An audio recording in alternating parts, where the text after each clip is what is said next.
Let's see. Oh, hello there. Let me see if these headphones are working. If the microphone works.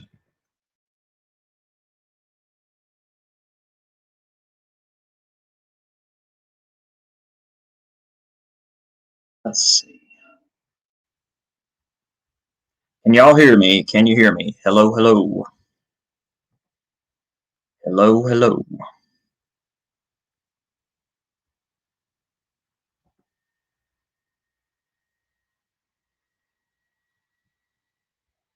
Yes, audio is good.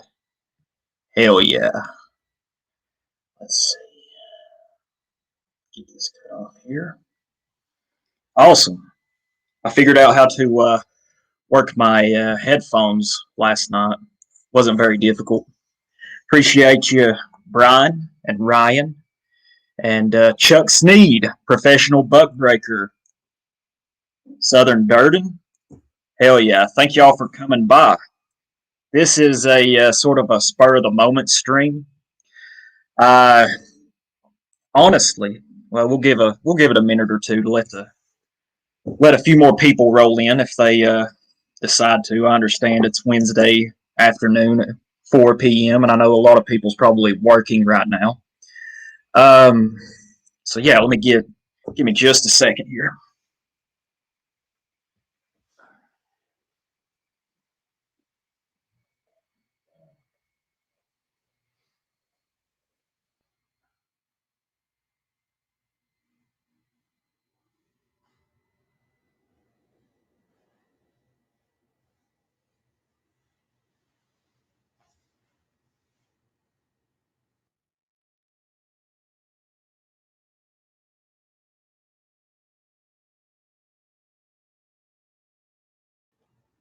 Let's see.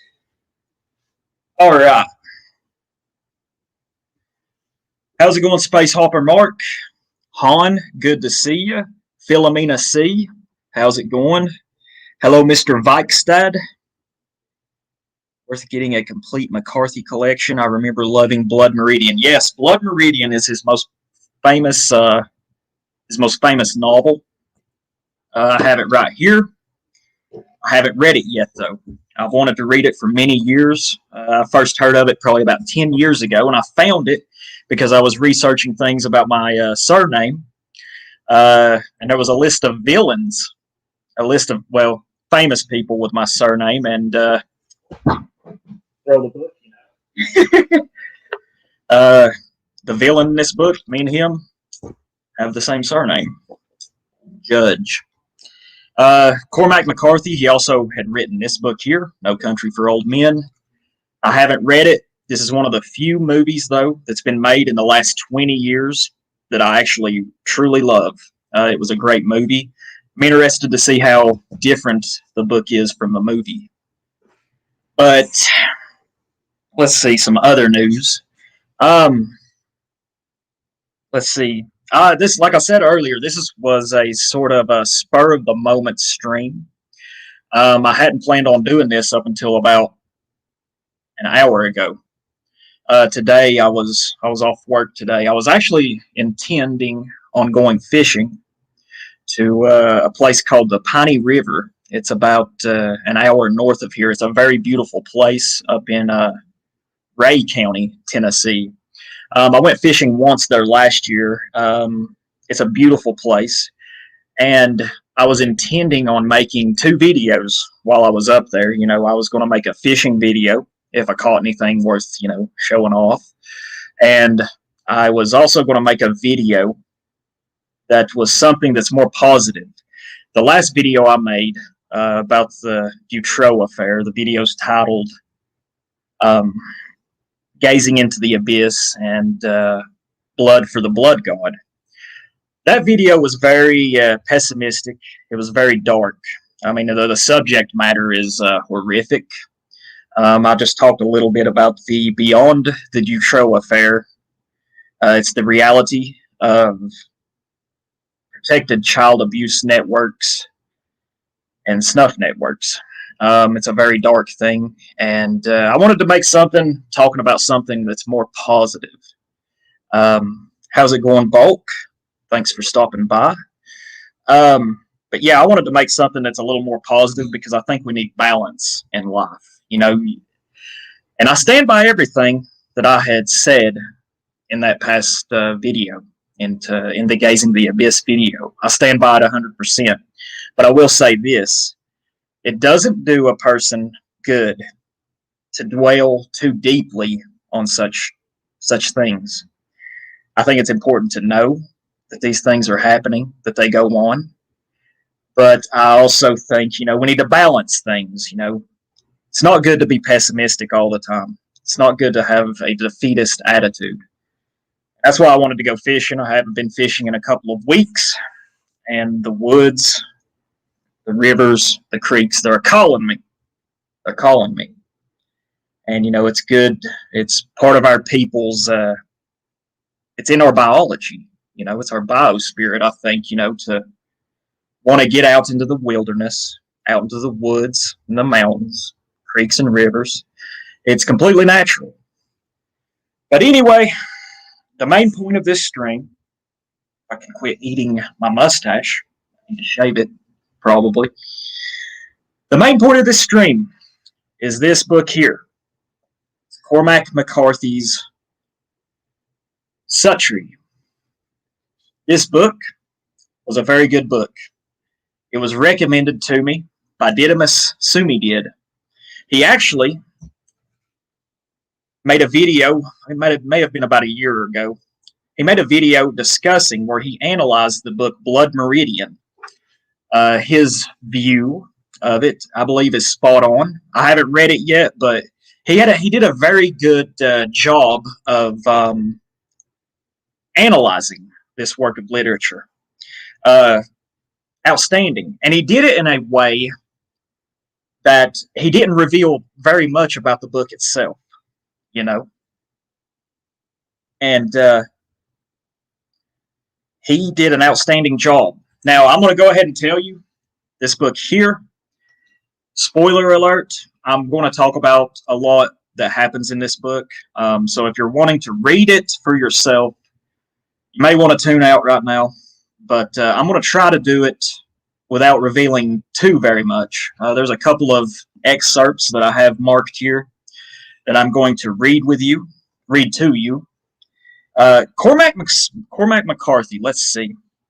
He was born in Providence, Rhode Island, I believe. And but he was raised, I believe, in Knoxville, Tennessee. He come from a fairly affluent family.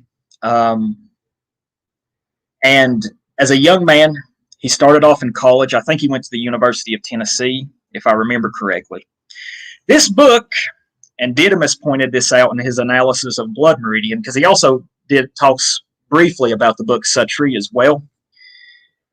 Cormac McCarthy, in a sense, I think he mirrors the... Yes, you are absolutely right. Thanks for stopping by, Pat. It's good to see you here. McCarthy is an Appalachian gem. He certainly is. Let's see. Han National Socialist Enclave. Indeed, the insanities can really get to you. It drove many into drinking problems. I plead guilty. Oh, I completely understand this. I've certainly had my problems with alcohol, drugs, methamphetamine, painkillers, that sort of thing when I was younger. It's a very sad thing that's happening to everybody. It affects our race, and it affects other races. Han, I know you are of Han descent, so it affects everybody. Modernity is a cancer. But let me go back to Cormac McCarthy. He dropped out of college. He dropped out of college and decided to get married. And this was probably a shock to his family because this would have been, I guess, back in the early 1960s. Going to college back then was an extremely rare thing. People took advantage of it if they could. It's not like it is today. Going to college today is just absolutely pointless, in my opinion. It's fucking worthless. I can speak from experience. I have a degree in finance from East Tennessee State University. I graduated 10 years ago. Never used it, never bothered with it. And I mean, I hate the financial system. It's a complete waste. Going to college is an absolute waste, in my opinion, especially today because every retard can go there. I mean, there's nothing special about it. In fact, it's largely a detriment, I think. But this book, his character Suttree, I imagine Cormac McCarthy modeled this character somewhat after himself. I also can relate intensely to the character of Suttree in this book. Suttree, this book, as I said, it is set in 1951 in Knoxville, Tennessee, just about an hour and a half up the road from where I live currently in southeast Tennessee. I'm from the northeast corner of Tennessee. I can relate heavily to some of the things that this book talks about. Now, let me see here. Let me gather my thoughts for a second. I was going to say something. Oh, yeah, it's set from 1951 up until 1954. Suttree is a white guy. He's a young white man. I think he's probably the book is very ambiguous in some ways. It talks about it's kind of hard to read. Cormac McCarthy, in Didymus's analysis of Blood Meridian, he said it could be a very difficult book to read. And Suttree is of the same fashion, I believe. It's of the same fashion. And he goes into long descriptive. My vocabulary has increased pretty good, I would imagine, from reading this book because there's a lot of language, a lot of words that I had never heard of. I'd have to look up the definition for, you know. It took time to read this book. You have to take your time with it too because, like I said, it's ambiguous and it's not very clear. He goes about revealing things about Suttree as the book goes on. The book is written in the third person. It also goes, probably the most important character after Suttree was a young man named Gene Harrogate. It talks a bit about him. Gene and Suttree meet each other. Suttree's full name is Cornelius Suttree. His father was a lawyer, and his mother, well, at the beginning of the book, it goes and it talks about Suttree lives in a houseboat on the Tennessee River. He has rejected a life of privilege and materialism. His family is fairly affluent. Like I said, his father, Cornelius Suttree Sr., is a lawyer. Early in the book, it talks about Suttree. He makes his living as a fisherman. He fishes in the Tennessee River, runs his trot lines. He has a rowboat. He lives in a houseboat, doesn't have electricity, uses an oil lamp. It's a very primitive existence, a pretty wholesome existence, in my opinion. But Suttree, you know, he's got problems. He's got issues. He has faults. He has failings. Early in the book, very early, actually, his uncle comes down to visit him. His uncle likes to drink. Suttree also enjoys drinking as well. Suttree has went to prison once. He went to a workhouse.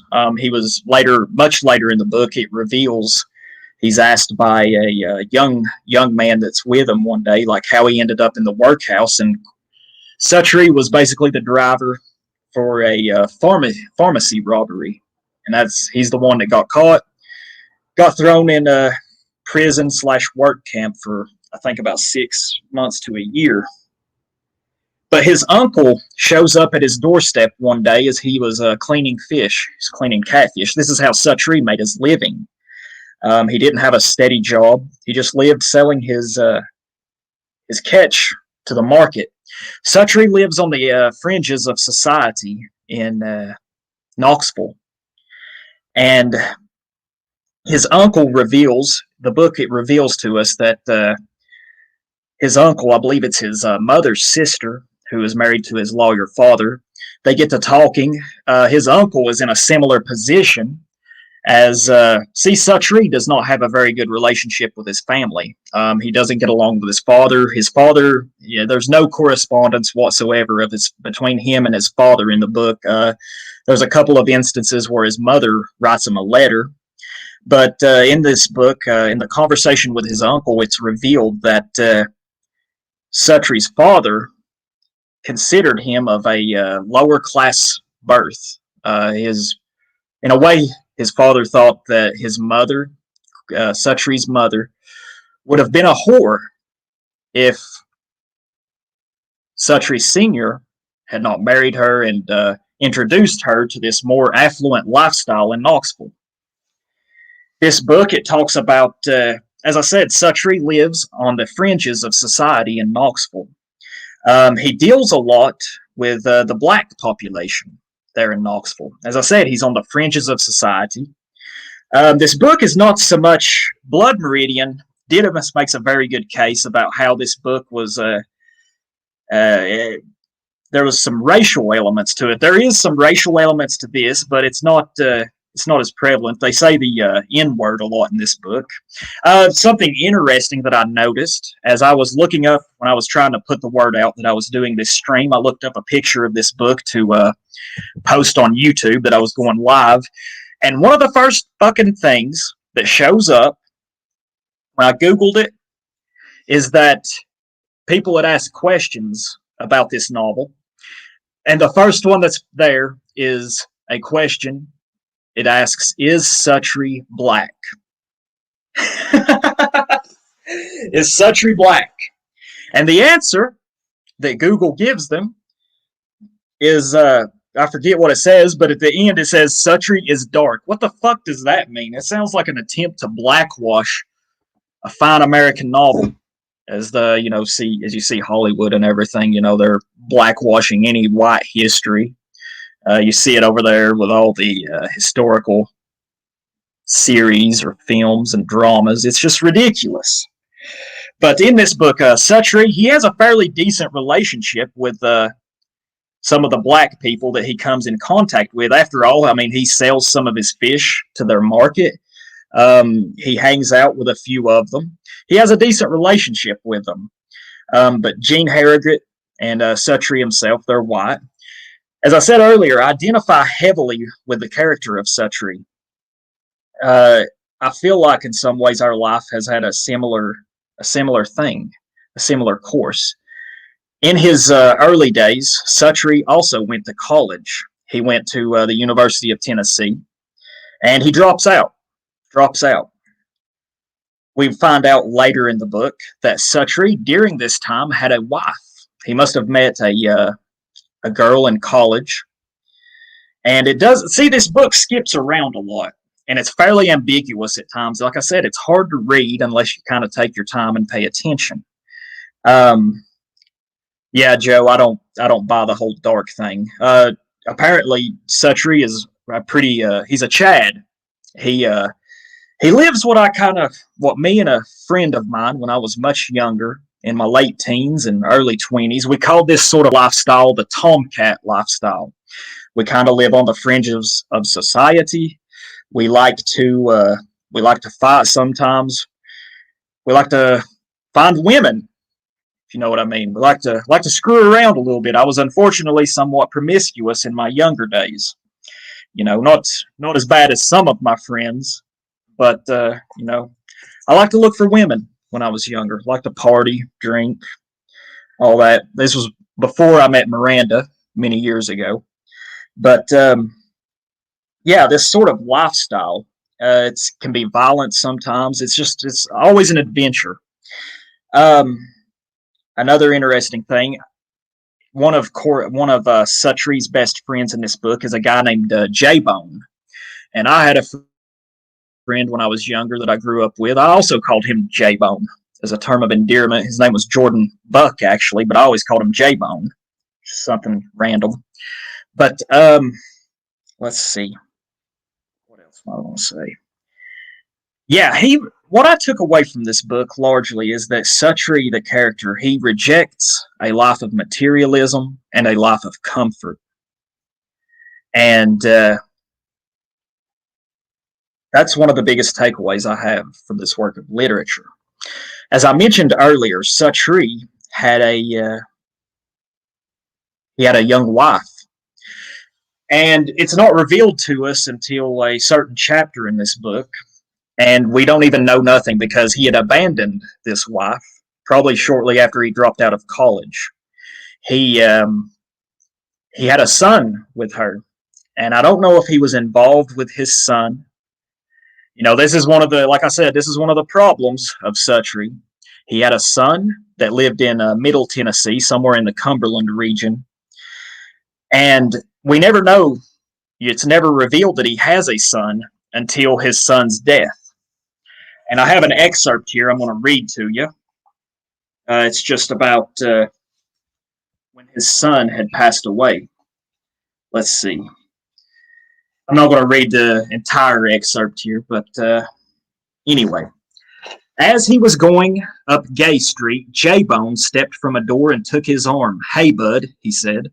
"How you doing?" "I was just started down to see you. Come in and have a cup of coffee." They sat down to the counter at Helms. J-Bone kept tapping his spoon. When the coffee was set before them, he turned to Suttree. "Your old man called me," he said. "He wanted you to call home." "People in hell want ice water," Suttree replied. As I said, Suttree does not have a good relationship with his family. "Hell, bud, it might be something important." Suttree tested the cup rim against his lower lip and blew. "Like what?" he said. "Well, something in the family, I think you ought to call." He put the cup down. "All right," he said. "What was it?" "Why don't you call him?" J-Bone replies. "Why don't you tell me?" "Will you not call?" "No." J-Bone was looking at the spoon in his hand. He blew on it and shook his head, the distorted image of him upside down in the spoon bowl misting away from and returning. "Well," he said. "Who's dead, Jim?" Suttree asks. He didn't look up. "Your little boy," he said. Suttree set his cup down and looked out the window. There was a small pool of spilled cream on the marble countertop at his elbow, and the flies were crouched about it, lapping like cats. He got up and went out. It was dark when the train left the station. He tried to sleep. His head. "How's it going, Anders Matthias? Glad you could stop by." Let's see, I've lost my place here. It was dark when he left the train station. He tried to sleep, his head rolling about on the musty headrest. There was no longer a club car or dining car, no service anymore. An old black came through his zinc sandwich tray and drink cooler. Let's see. He woke in various small mountain towns through the early hours of the morning. Let's see. As I said, this book is a very sad book. It's very funny. I broke out laughing reading this work of literature several times, but it's also a sad book sometimes as well. And this part here is one of the saddest parts. Let's see. Let me skip a page. He shows up at the town where his wife that he had abandoned, his wife lives with her parents, and his young son had just passed away. His son was 6 years old. It doesn't say from what. Let me get to the part here where Suttree finds their house and shows up. They watched him from the porch, gathered there like a sitting for some old sepia tintype, the mother's hand on the seated patriarch's shoulder. Watched him coming up from the walk with his empty hands and burnt-looking eyes. Suttree's abandoned wife. She came down the steps slowly, Madonna bereaved. So grief-stunned and wooden pieta of perpetual dawn, the birds were hushed in the presence of this gravity, and the derelict that she had taken for the son of light himself was consumed in shame like a torch. She touched him as a blind person might. Deep in the floor of her welling eyes, dead leaves scudded. "Please go away," she said. "When is the funeral?" 3:00. "Please, buddy." "I won't." "Don't say anything, please. I can't bear it." By now, the mother had come from the porch. She was dressed in black and closed upon them soundless as a plague, her bitter, twisted face looming, axe mark for a mouth, and eyes crazed with hatred. She tried to speak, but only a half-strangled scream came out. The girl was thrown aside, and this demented harridan was at him, clawing, kicking, gurgling with rage. The girl tried to pull away. "Mother, mother," she wailed. The old lady had gotten Suttree's finger in her mouth and was gnawing on it like a famished ghoul. He seized her by the throat. The three of them went to the ground. Suttree could feel something thudding at the base of his skull. The old man come from the porch and was hitting him with a shoe. He tried to get to his feet. The girl was screaming, "Stop it, you all! Stop it! Oh, God, stop it! Get the police, Leon!" screamed the old lady. "I'll hold him." Suttree staggered erect in the midst of this sorry spectacle, groaning like a bear. The old man had fallen back. The girl was pulling at the old lady, but she was hanging on to his leg with a maniac's strength and gibbering all the while. "You ghastly bitch," he said, and fetched a kick in the side of her head, which stretched her out. With this, the girl fell upon him in much the same manner. He flung her back, tottered away a few steps to get his breath. The old man was coming from the house, loading a shotgun as he ran. Suttree vaulted through the hedge. He crossed a lawn and went through another hedge and down a small lane past some chickens in a foul-smelling pen, the birds flaring and squawking. Suttree crossing through another yard, coming out alongside a house where a man in a lawn chair looked up from the nothing he was contemplated and smiled curiously. Suttree nodded to him and went down the drive into the road. He looked back, but no one was coming. He walked out into the highway, squatted beside of the road, and when a car came down from the pike, he rose to flag it with his thumb. A few minutes later, another car stopped. Suttree hitchhikes, and he's covered with blood. His left hand is covered with blood. His shirt's ripped. Let's see. He eventually makes his way to the cemetery where his son will be buried. He sits up on a hillside under a tree, weeping. I mean, it's an immensely sad moment. He feels terrible. He's lost his child. That's a pain that I can't imagine, and I imagine the pain was even much worse because he wasn't involved in his son's life. Anyway, later, as he witnesses the funeral, sees the family, he sits good away from them, out of sight, but he watches the whole thing. He sees the casket lowered into the ground, and he goes on. After the people leave, there is a tractor, and there's the three men there who's going to bury his son. Suttree just walks on down, says he don't need no goddamn tractor, and he starts shoveling the dirt in himself, fills up the grave. And the three men are there watching him, just kind of like, what the fuck is this guy doing? Well, he finishes filling up his son's grave. He's dirty, covered with mud and dirt. And it shows up that as he's walking away down the gravel pathway from his son's grave. Let me see if I can find where this is.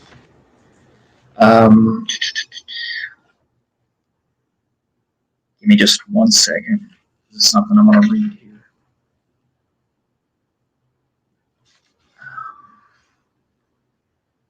Okay.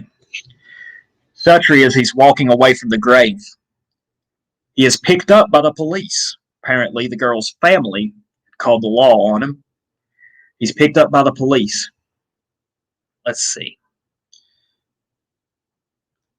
Okay, here's the police. "Your name's Suttree." Suttree said it was. The man climbed out of the car. He wore a tooled belt and holster, and his clothes were neatly pressed. He opened the rear door of the car. "Get in." Suttree climbed into the back, and it was shut behind him. Let me see. I'll skip over. "Pull over here, Pinky," the man said. They come to a stop at the curb. "Go get yourself a Coke." "I'm all right." The police officer advises him once again, "Go get yourself a Coke." The driver looked back at Suttree and climbed out and shut the door. The sheriff leaned one arm across the back of the seat and regarded Suttree through the wire. Then he climbed out and opened the back door. "Get up here," he said. Suttree climbed out and got into the front of the car. The sheriff walked around and climbed into the driver's seat. He studied Suttree for a minute And then he said, "Let me tell you something." "All right," said Suttree. He reached down and tapped Suttree's knee with his forefinger. "You, my good buddy, are a 14-karat gold-plated son of a bitch. That's what your problem is. And that being your problem, there's not a whole lot of people in sympathy with you or with your problem. Now, I'm going to do you a favor. Against my better judgment, against my better judgment, and it's not going to make me no friends. I'm going to drive your stinking ass to the bus station and give you an opportunity to get out of here." "I don't have any money," Suttree replied. "I never reckoned you did. I intend to put up $5 cash money out of my own pocket to get you started. I ain't interested in where you go, but I aim to see it is that you go $5 worth in some direction, and you and me both are going to hope that you don't ever come back. Now, do you want to know why?" "Why what?" "Why I'm putting up the $5. No. I thought maybe the economics of it might interest you. I hear tell that you're supposed to be very smart. Suttree is a very intelligent guy. Like I said, he went to college." "I don't care," Suttree replied. "The reason I'm investing $5 in your absence is because the man whose daughter's life you ruined happens to be a friend of mine and a man I not only like, but respect. And I'd like to see him have some peace of mind. I know he ain't going to thank me for this. What he'd like to see, is to see you hung. But I know him for a fair-minded man and a peace-loving man, and I know that he'll be happier in his mind if he just gets you out of his sight. He might even come to forget there was ever a lowlife like you, although I doubt it." "What do you get out of it?" "Not a good thing, good buddy. You said I ought to be interested in the economics of it. I said it, but I don't believe it. There's not much economics anyway. About the only thing to be said for getting fucked out of $5 this way is that you won't catch the clap. I never expected you to understand. No one cares. It's not important." "That's where you're wrong, my friend. Everything's important. A man lives his life, he has to make that important, whether he's a small-town county sheriff or the president, or a busted-out bum. You might even understand that someday. I don't say you will, but you might." The sheriff turned in the seat and reached for the key and turned it, but the motor was already running. I've done that before. Have the vehicle running and try to start it again, and makes a horrible sound. He muttered to himself, shifted the gears. Anyway, let's skip a little bit here. The bus station was at the back of a cafe when they pulled up in front. There were two buses idling in the alley. The sheriff shifted and took out his billfold and lifted a $5 bill from it and handed it across. "I suppose I have to take it," Suttree said. "You suppose correctly," the sheriff answered. Suttree took the bill and looked at it. "Now," the sheriff said, "I want you to take whichever bus out of here best pleases you, and I want you to ride $5 in that direction, and I don't want you back. You got that?" "I've got it." Suttree was holding the money in his hand. The sheriff looked at him. "You all right?" he asked. "I've got it. Let's see. Yeah, I'm all right." The sheriff asks him, "I'm puzzled that you had the face to come here." Suttree replies, "Well, you're puzzled. I will say one thing. You've opened my eyes," the sheriff says. "I've got two daughters. The oldest is 14, and I'd see them both in hell before I'd send them up to that university. I'm damned if I wouldn't." "How many sons you got?" "Not any," the sheriff replied. "Look, Suttree, I'm sorry as far as that goes. These people did want me to put you in jail. I know. Well, you got your ticket right in there. Don't let me see you in the street. You stay in there until your bus runs, you hear?" Suttree opened the door and climbed out. He looked down at the sheriff, and then he shut the door. "You take care," the sheriff said. "Okay." So see, that sheriff there, he had sympathy for Suttree, and in a way, although he called Suttree such a lowlife, he did respect him, and I respect him too as well. I respect him because, see, this is one thing in my life. I was always taught this. When I was younger, I was promiscuous, into drugs, alcohol. I was just a hellraiser. But like I said earlier, me and a buddy of mine, we had this sort of thing we called the Tomcat lifestyle. We lived on the fringes of society. Uh-oh, I've pressed a button here. No. Can y'all still hear me? Let me know if you can still hear me. I thought I might have cut myself off for a second. Let's see. I've lost my train of thought. But yes, Suttree, going back to what I was saying, I lost my train of thought. But growing up, my mother, she always told me, I have a younger brother. My family, I had a very good family, good parents growing up. And I was always closer to my mother. My younger brother, he was kind of closer to my father, although I'm still, I'm of course close to my father as well. But I noticed in life, whenever I was in trouble, I would always tell my mother first. My mother always told me that, yes, Witchfinder Nielsen, you are exactly right. His works have a lyrical, descriptively rich quality to them, very oral and Celtic. He mentions this book. This was one of the next points. I'll give you a little preview of it. This book, Suttree considers himself a pagan. He's not a Christian. He considers, there's one instance in the book where he had been out wandering the streets. He found this small kind of black church, black congregation on the outskirts of Knoxville. He walks up to it, and he's got a little bottle of whiskey. He's sitting out there at the curb drinking it, and he's listening to the gospel, the black gospel singers singing their songs. And the book, it says, Cormac puts it that Suttree was a pale pagan listening to this black congregation singing. Since I'm already at this point, let me explain another thing. Later in the book, there's see, this book, it jumps around a lot. Like this very sad part here where his son had just died. That's all it's mentioned of it in the book. There's no further reflection back on it. God, I've got so many things going right now. Let me back up a second to what I was explaining about my mother. My mother always told me growing up that she would not ever disown my ass, no matter what I did. She said I could murder someone, end up in prison for life on death row. She'd still come see me every chance she could. But one thing she always told me never to do was that if I ever had a child, when I was a younger man, had a few close calls. There was a couple of instances where I'd thought I'd knocked up my girlfriend at the time.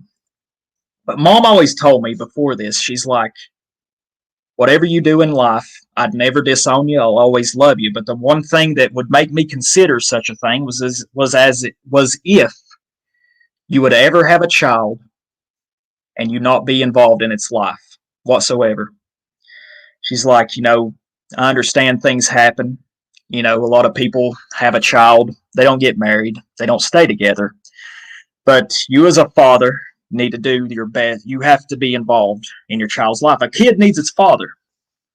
And see, Suttree realizes this. And he feels immense regret when his son's death. And I think the sheriff respected him. It says something, Suttree's got his faults and his failings, but at least he made the effort to go see a family and his abandoned wife's family who hated him. He made an effort. It's a little too late, but that's life sometimes. Going back to what I said, that Suttree considered himself a pagan. Later in the book, there's an instance where Suttree, on a summer day, decides to go visit some family who lived a few miles down the Tennessee River. He gets his rowboat, goes down the river, and he departs the rowboat in a slough. He starts walking through the woods. He goes through a small town, and he comes across, in one of the sloughs of the Tennessee River, there is a congregation there, a congregation of people, and they're baptizing. There's a preacher out in the water preaching his sermon, and there's a crowd of people gathered around. It's on a Sunday afternoon, probably around lunchtime. And he says that he's the Suttree in his journey. He stops for a while. He's on his way to go see an aunt and a cousin of his. I won't get into that part, but on his way there, he sees this congregation and these baptisms going on. He stops by some of the crowd of people who are sitting around the body of water, and he's watching this young girl get baptized. There's several people being baptized, and the preacher carrying on down there, and an old man who he's kneeling next to is encouraging Suttree to go down there and get baptized as well. He asks him the typical questions: are you saved? Are you Christian? This or that. Another interesting thing about this book is that Cormac McCarthy in it, whenever he mentions the word Christian, he does not capitalize it. It's in a lowercase c. Suttree politely declines. He says that he is not interested in such things, you know. And I've had this happen so much. Here in rural Appalachia, it is a very Christian area. Protestant. It's largely Presbyterian, Methodist, but it seems like the largest congregation is Baptist. And I don't know how many times in my life I have had people come up to me, ask me if I was saved, this or that. And, you know, sometimes I caved into the pressure and would say yes, you know, when I've never felt such a thing. Never felt it. I don't understand it, but so be it. Yeah, this book I really relate to. There's a lot of things in his life that I certainly relate to.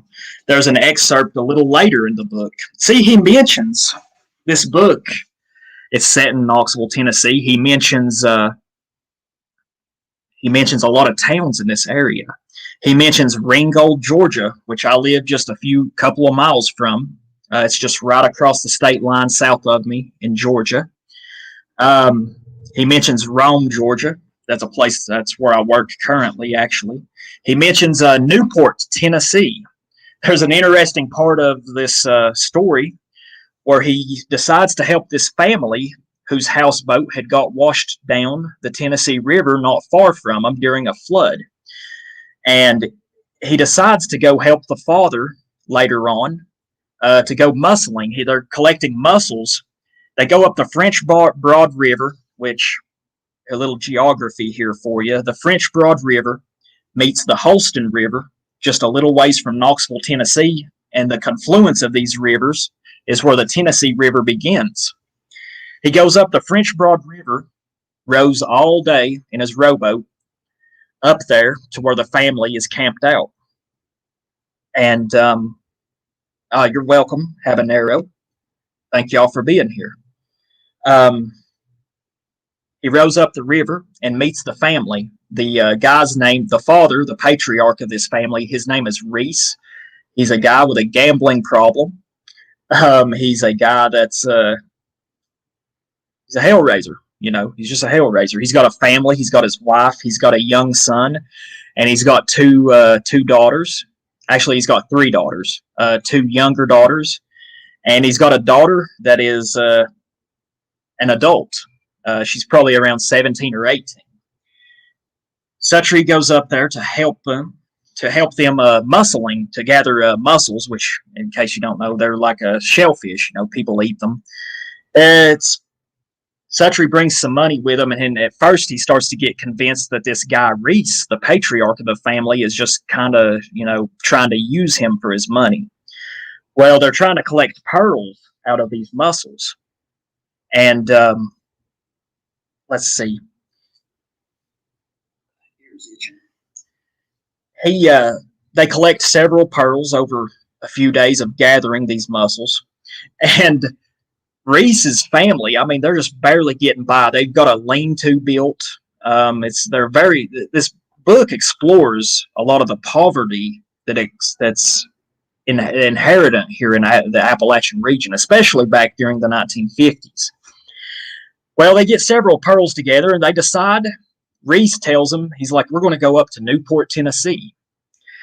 And Cormac McCarthy, he really done which he grew up in this area, he really done his homework, because I've been through Newport, Tennessee. It's in Cocke County, Tennessee. And I've always heard wild tales of debauchery and all sorts of things that go on in Cocke County and Newport, Tennessee. I've always heard this. And in the book, it tells this story of how Reese and Suttree, they go up there. They're going to go look for some whores. And they decide to go to, there's a place of renown, a brothel and a bar of renown in Newport called the Green Room. They end up going there, and Reese ends up winning some money playing cards. They screw them some women, and they get drunker than hell. And they have a very hard journey to get back to the family. When they arrive back to the family, Reese has to explain to his wife why he has no money. You know, it's a real mess. It turns out that shortly after this, Suttree, he starts sleeping with Reese's oldest daughter. They have a little romance during that summer. And, you know, during this part, I was like, oh, I hope Suttree, you know, finds him a good woman here. You know. Turns out, though, this is another sad part of the book. One evening, late in the fall, it's coming. They're getting ready to head. Suttree's getting ready to leave to go back to his houseboat in Knoxville, but there comes a huge rainstorm. It rains for several days. The lean-to that this family had built was at the base of a sort of bluff, a big rocky outcropping. During all this torrential rain, early one morning, there's a landslide. And it kills the girl that Suttree had been having a romance with. Pretty sad. There's one more excerpt I'd like to read to you. And this is probably, in my opinion, it's the most beautiful part of the book. Let me see if I can find it here. Let's see. Oh, let me show you. Let me read you this real quick. Let me explain this to you real quick. As I said, Suttree, he has to deal commonly with black people.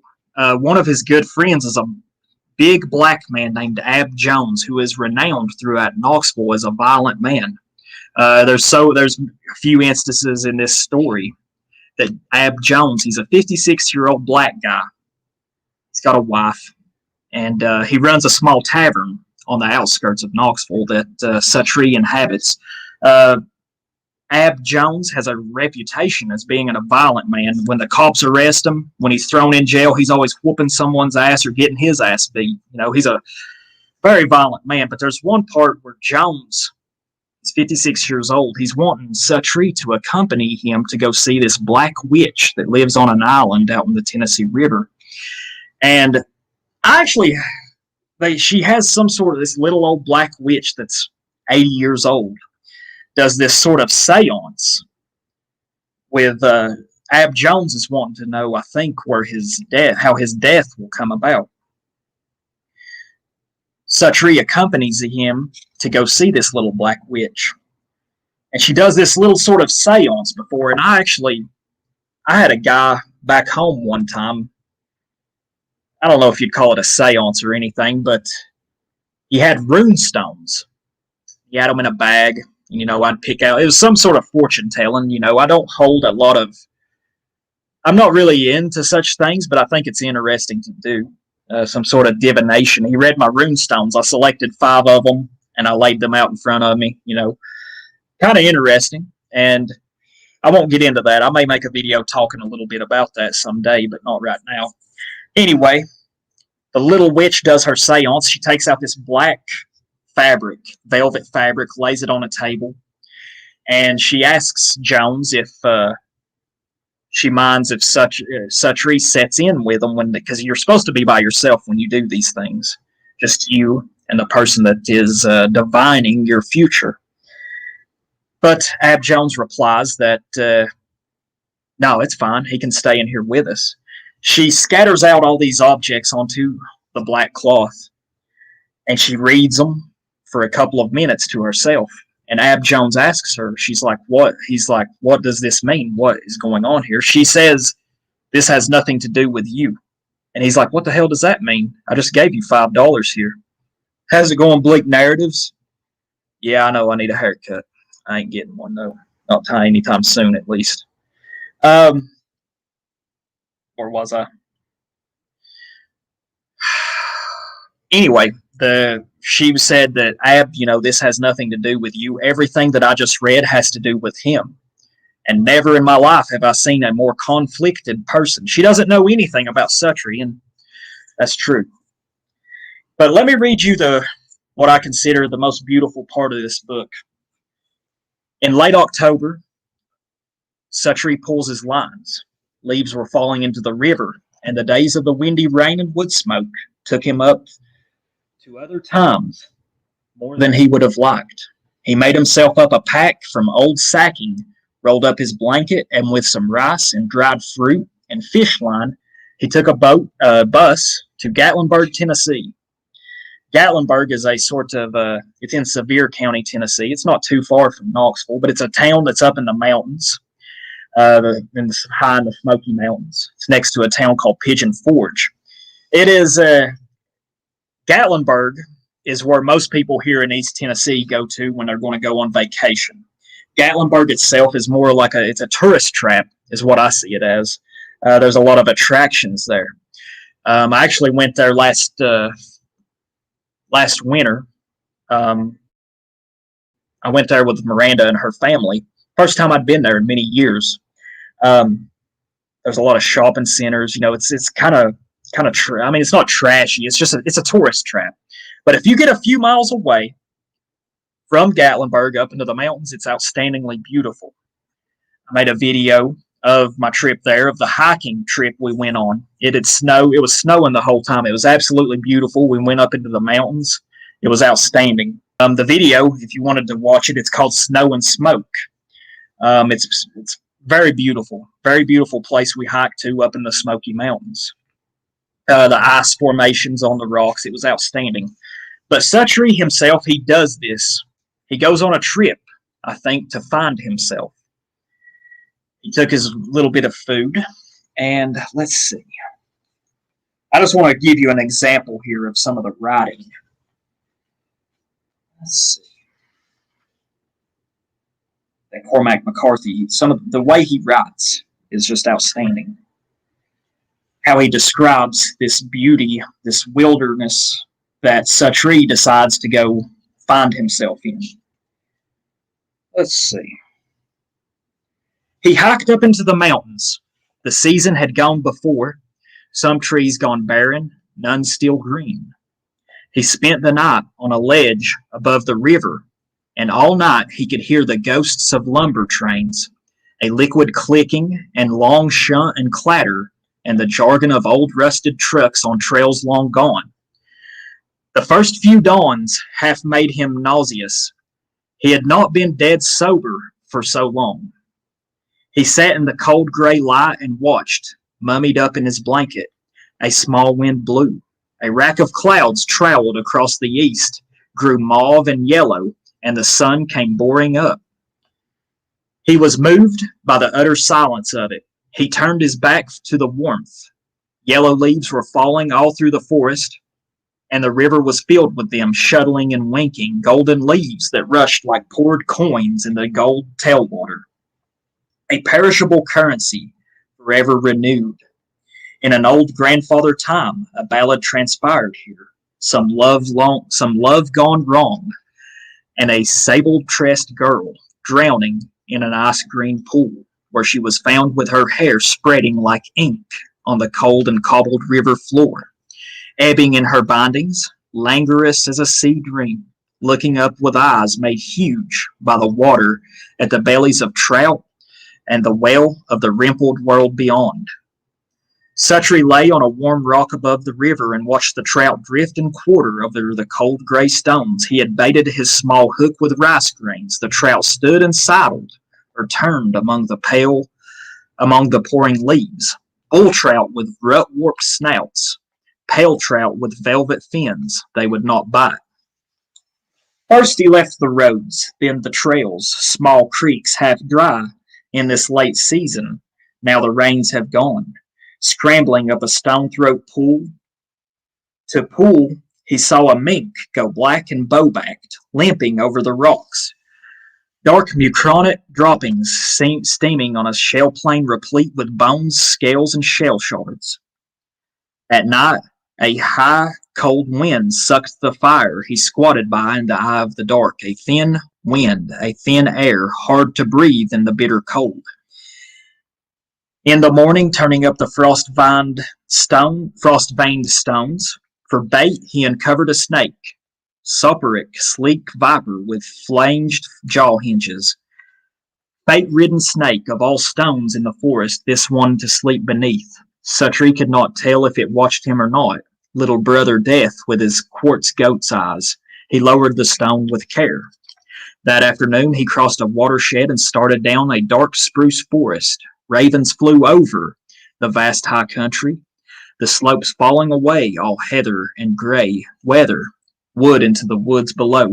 He made a fire beneath a shelf of rock and watched a storm close over the valley down there, ragged hot wires of lightning quaking in the dusk like voltage in some mad chemist's chambers. Rain fell, leaves fell, slantwise and wild, a silver storm blowing down the eaves of the world. You do have storms like this high up in the mountains sometimes, up where I'm from. You know, we don't have tornadoes up there, thankfully, but we do have some violent thunderstorms sometimes. Land's too rugged for such a thing as tornadoes up there. Let me get a drink of water here. Shit, microphone's in the way.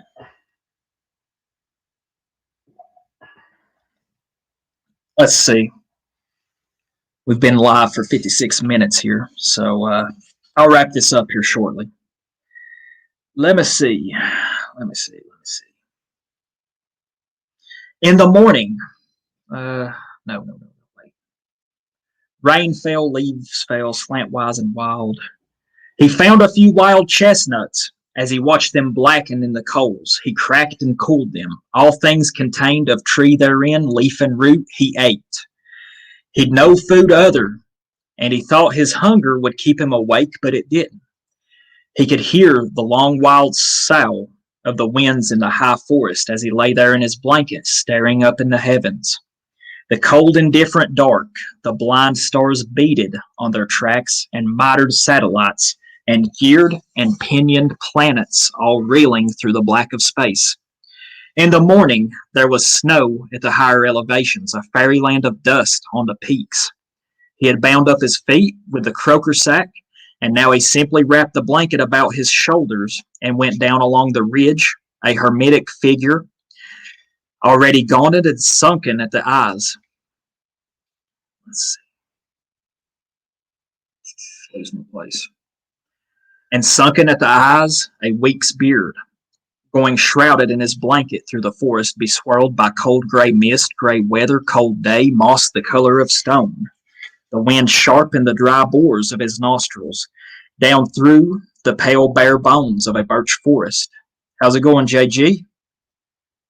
Where the claw-shaped leaves he trod held little ferns of ice. Below him ravens rode up like things of wire and crept weightless on the updrafts. They rocked and wheeled and slid over away the high vast emptiness with lost wind-muted croaks. Suttree, let's see.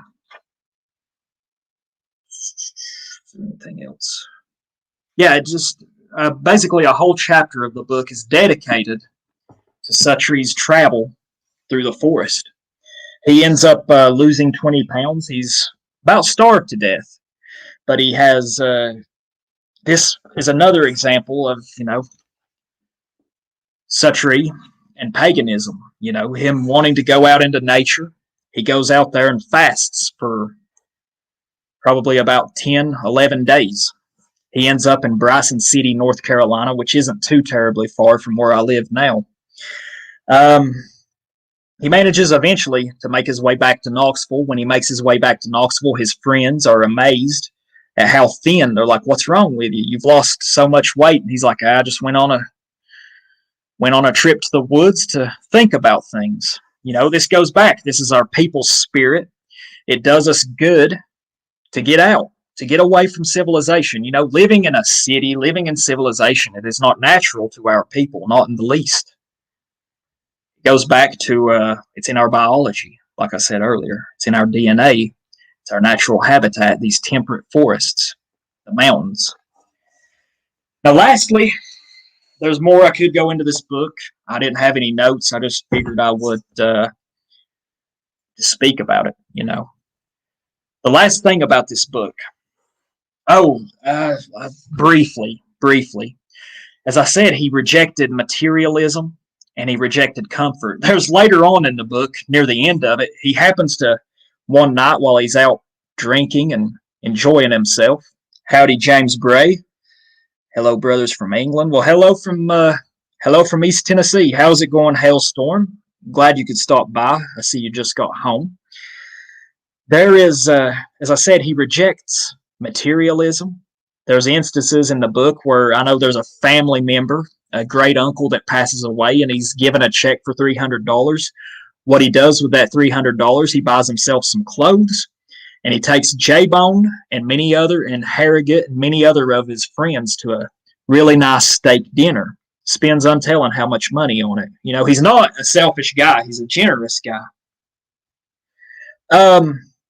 Later on in the book, in one of his nights where he's out fornicating, he's out drinking, enjoying himself with his friends, he meets a girl.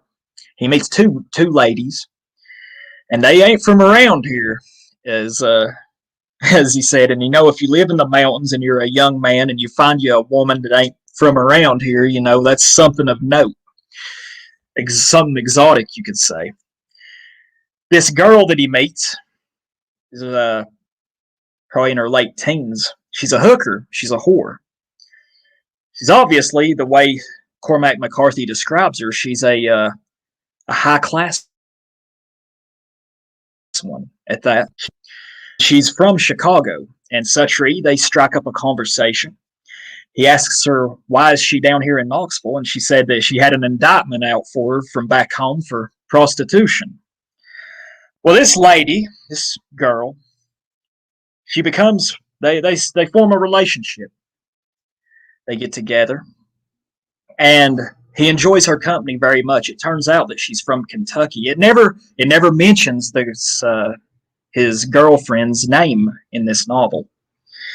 He just always calls her she. She ends up, they live together for a while. Suttree leaves his houseboat. She has money, a fair amount of money, because obviously she makes a fair amount of money doing what she does, selling herself. And they get an apartment together. And during this time, they have a sort of, I guess you could say, open relationship. She will travel off to places like Asheville, off to, ladies of the evening. She travels off to Asheville. She travels off to Huntsville, Alabama. She starts sending Suttree money back to their apartment for him to save. And, she's gone for a few days, sometimes a week at a time. She ends up getting arrested in New Orleans. Suttree has to wire her $500 to get her out of jail. This goes on for, I think, about a year. She's very good to Suttree. She buys him all kinds of things, buys him these suits, all these clothes. And over the year, near the end of it, Suttree, the novelty wears off. She's gone, ever so often, maybe once a month, to go make some money, sell herself. And but during this time, it talks about how bored, in a way, he grows with this sort of domesticated lifestyle. Suttree doesn't have to fish. He lives in the comfort of a rather decent apartment. He grows discontent. He grows discontent because he's got all these sorts of, he's got more wealth than ever. He's got all these possessions. He's got all these fine clothes. He can go eat where he wants. And his girlfriend goes off and, makes the money. But eventually, the novelty wears off. They stay together, I think, for about a year and a half. And after she makes so much money, she goes off less often. And it says that she grows fatter in the novel.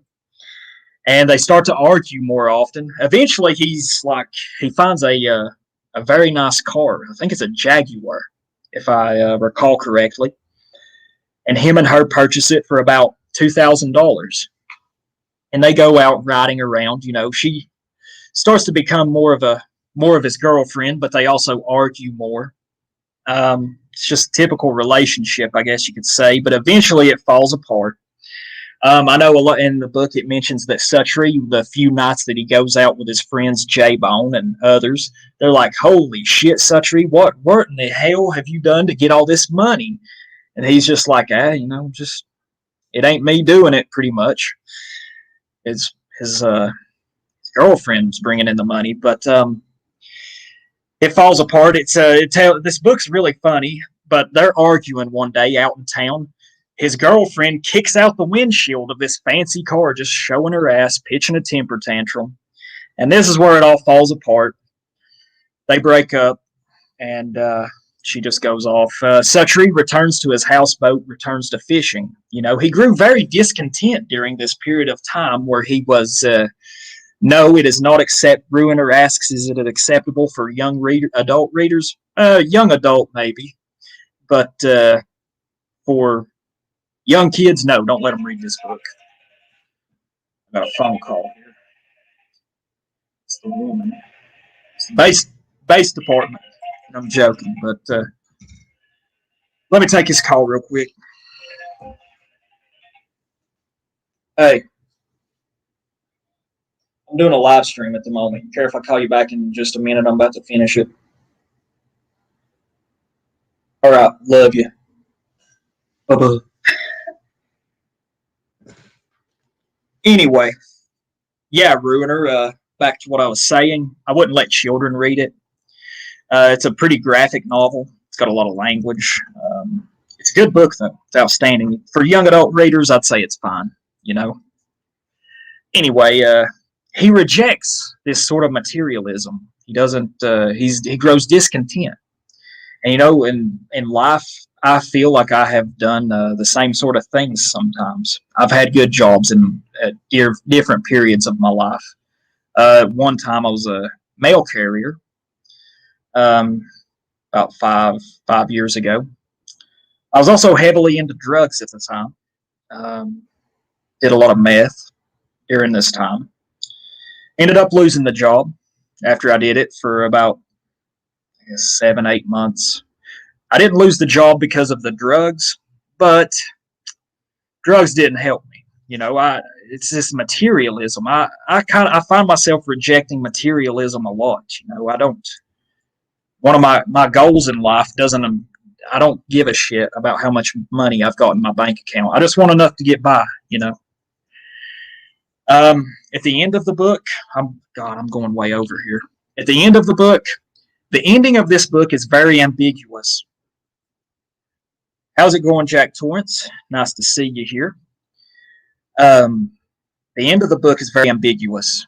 Suttree grows very ill.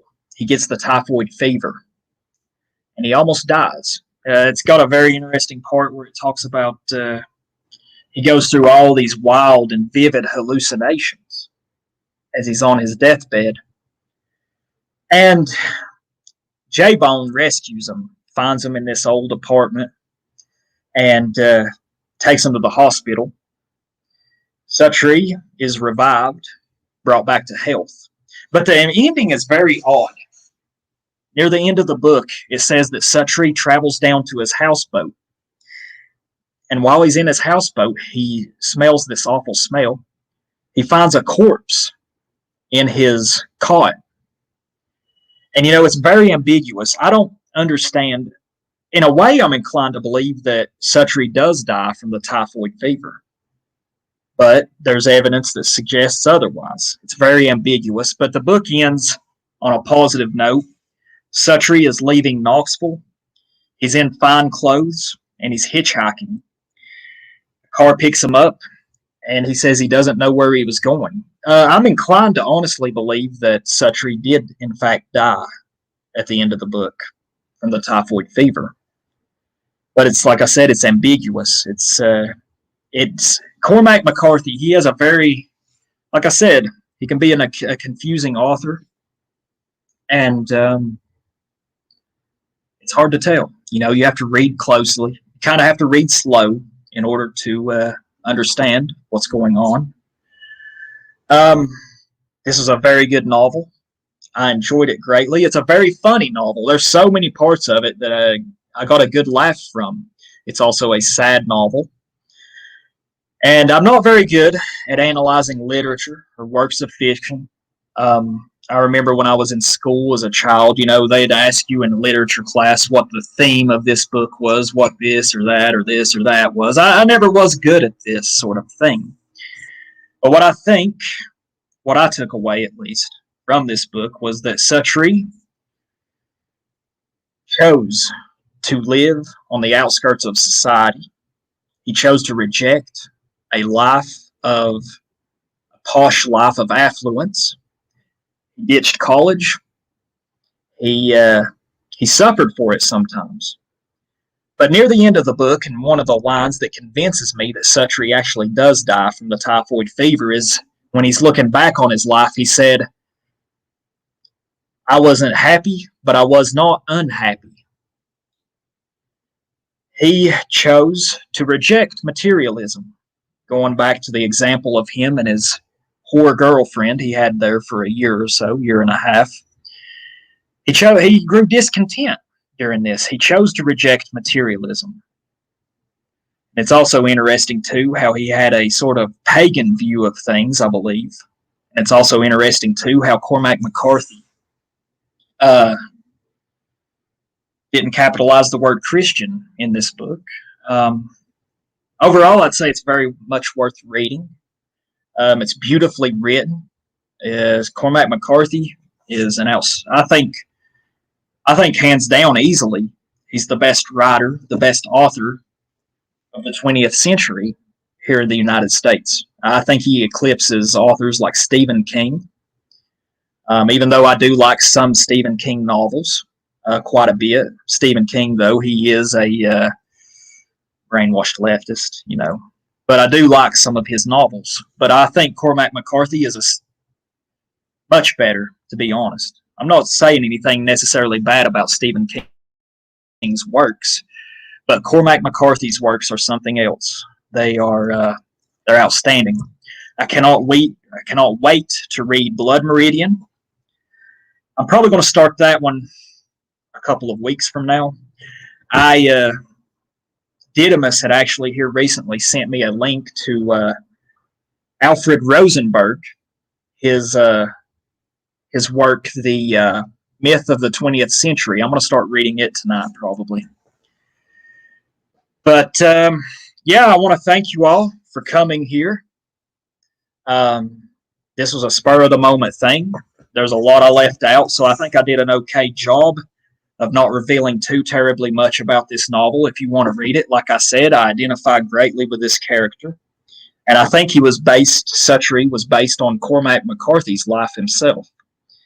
So, I want to thank you all again for stopping by. I appreciate it. I'm glad that I got my headphones working. Not so much boomer tech issues on this stream. Tomorrow I'm going to go to the Piney River. I'm going to go fishing. Hey, little frig, it's nice to see you. Thanks for stopping by. Also, thanks for coming by Our Myth, Our Lies.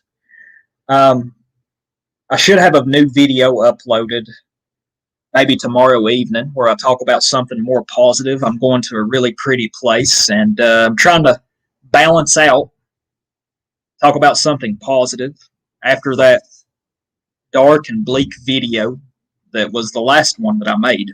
I think we should have balance in our lives. So yeah, I'm going to go fishing tomorrow and make those 2 videos, and then I should have them up tomorrow evening or early Friday morning. I want to thank y'all for stopping by, and I'll see you on the next one. Have a good evening or a good morning, whichever part of the world you're in. I'm Aryan. I'm late. Well, shoot. It's okay. The stream, it'll still be up if you want to watch it later. Hope y'all have a good evening. Thank y'all for coming by, and bye-bye.